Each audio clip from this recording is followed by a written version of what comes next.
Baginda Rasulullah itu tidak pernah mewasolkan Fatihah, walaupun mewasolkan Fatihah itu boleh, yang penting sesuai dengan aturan ilmu tajwid, maka itu boleh-boleh saja. Tetapi baginda Nabi seumur-umurnya enggak pernah mewasolkan Fatihah.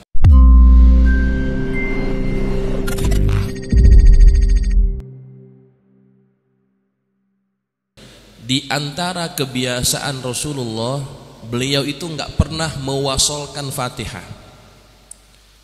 Baginda Rasulullah itu tidak pernah mewasolkan Fatihah, walaupun mewasolkan Fatihah itu boleh, sesuai dengan yang penting sesuai dengan aturan ilmu tajwid, ya, maka itu boleh-boleh saja. Tetapi baginda Nabi seumur-umurnya enggak pernah mewasolkan Fatihah, dibaca sepatah-sepatah.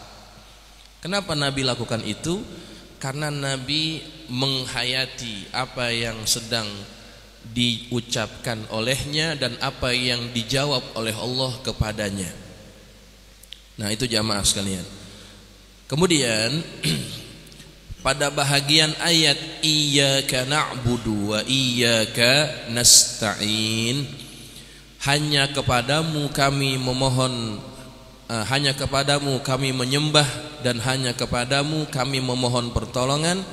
Allah mengatakan hadza baini wa baina abdi, ini antara aku dan antara hambaku, wali abdi ma sa'al, dan bagi hambaku apa yang dia minta. Hadirin jamaah sekalian, bahagian ini adalah merupakan iktiraf. Iktiraf itu apa? Pengakuan kita.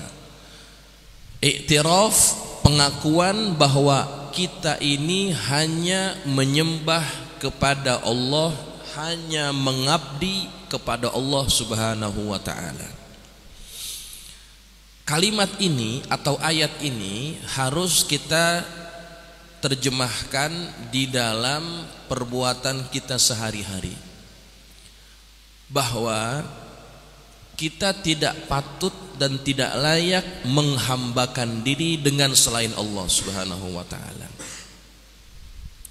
Dan orang yang dalam praktek kehidupannya dia tidak bergantung harap kepada selain Allah, maka itulah orang yang lebih mudah dikabulkan apa yang dia inginkan. Kenapa?